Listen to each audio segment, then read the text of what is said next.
ministro da Saúde, Marcelo Queiroga, fez um pronunciamento na noite de domingo, onde apelou para que o pai e responsáveis vacinem as crianças contra a poliomielite.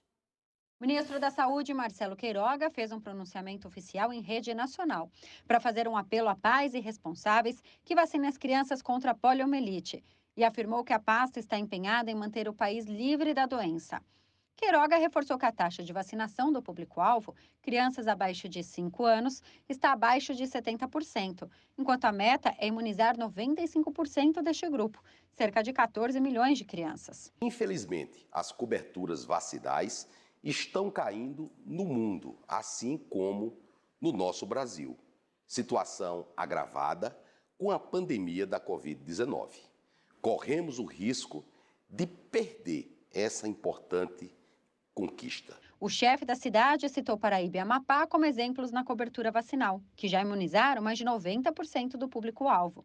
O Ministério realizou uma campanha para ampliar a vacinação contra a polio de 7 de agosto a 30 de setembro. A iniciativa que precisou ser prorrogada por causa da baixa adesão. Em setembro, a pasta anunciou que 58,9% dos municípios brasileiros apresentam alto risco para a reintrodução do vírus. Faço um apelo aos pais, avós e responsáveis. Vacinem suas crianças contra a poliomielite. Não podemos negar esse direito ao futuro do nosso Brasil. Começou hoje o julgamento da ex-deputada federal Flor Delis e de mais 4 réus envolvidos na morte do marido, o pastor Anderson do Carmo, em junho de 2019. O pastor Anderson do Carmo foi morto no dia 16 de junho de 2019, executado a tiros na residência da família no bairro de Pendotiba, em Niterói, na região metropolitana do Rio. Flor Delis havia dito para a imprensa que o caso era um latrocínio, roubo seguido de morte.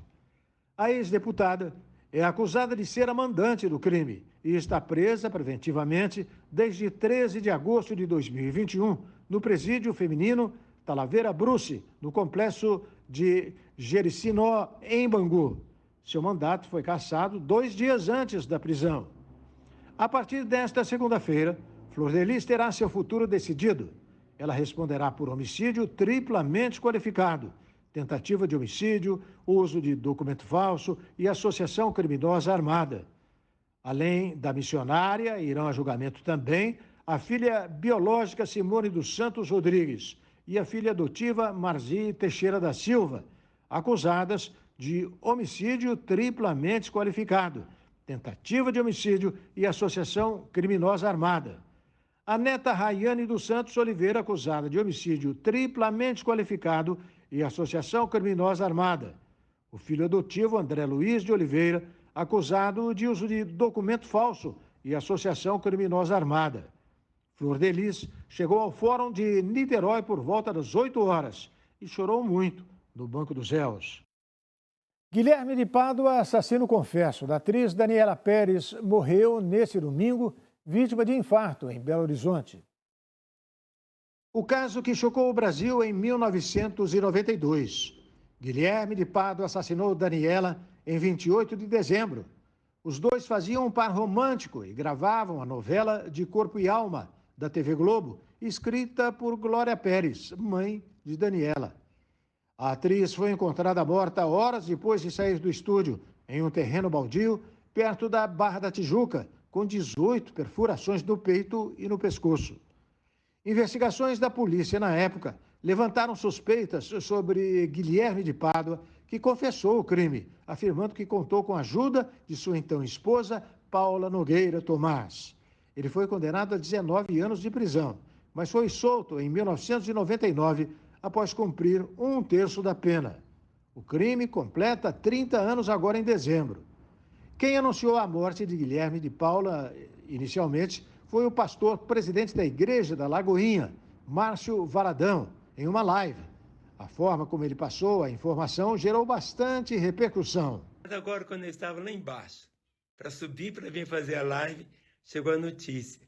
Ele dentro de casa agora, caiu e morreu. Morreu agora, agorinha. Ele acabou de morrer. É um moço que a sociedade não compreende muitas coisas, porque ele se transformou assim, ele praticou aquele crime tão terrível da Daniela Pérez e foi preso, cumpriu a pena todinha, mas se converteu. Era uma lagarta e virou borboleta. A publicação foi excluída do Instagram. Segundo a igreja, onde o ex-ator compunha o time pastoral desde 2017, Pádua liderava o ministério Recomeço, que atua dentro e fora dos presídios da capital mineira e região metropolitana. E que antes disso ele foi acolhido como ovelha e servia como voluntário nas mais diversas áreas. A igreja afirmou ainda que desde o momento da conversão de Guilherme, abriu suas portas para ser também a casa de Guilherme. E é hora de acompanhar outros destaques no nosso giro de notícias. Mesmo com o fim das eleições, fiéis insistem em trazer política para dentro da igreja e padre se enfesa. Um acidente trágico partiu um carro ao meio e um policial prendeu um bandido a nado. E ainda você vai ver a única mosca que sobrevive passeando em plantas carnívoras. Olha só. As eleições já acabaram e para esse padre da igreja de Generópolis, em Goiânia, as pessoas passaram do limite. Depois que alguns fiéis começaram a fazer o símbolo do L durante a missa, ele se irritou, tirou a batina, jogou sobre o púlpito e abandonou o local. Um acidente trágico em Caruaru, Pernambuco, deixou um jovem morto e outro ferido. No vídeo, é possível ver que um Uno e um Civic passam em alta velocidade na avenida. O Uno perde o controle, colide na fachada da loja e destrói a vidraçaria. Com a força da colisão, o veículo parte ao meio e é arremessado para a avenida. E agora já são 135 pessoas que fugiram do regime do Talibã e estão acampados no Aeroporto Internacional de São Paulo, em Guarulhos. Desde 13 de outubro, quando 54 afegãos foram encaminhados para um abrigo de Morungaba, interior de São Paulo, não houve mais acolhimento em Guarulhos e nem em outras cidades da região. A prefeitura explicou que a verba federal de R$240 mil foi enviada mês passado e garante a abertura de mais 100 vagas. Porém, a previsão é de que elas sejam abertas nas próximas semanas. E isso é que é coragem.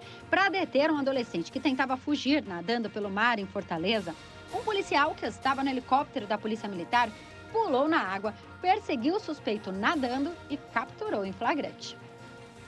E uma mosca que tem a habilidade de escapar das garras de uma planta carnívora, botar ovos em cima dela e ainda gerar larvas que roubam a comida do vegetal, conhecida como mosca das flores, foi vista em 2016 nos estados de Minas Gerais e São Paulo por um grupo de pesquisadores da Alemanha, Estados Unidos e Espanha, além do brasileiro Paulo Gonella, professor da Universidade Federal de São João del Rei.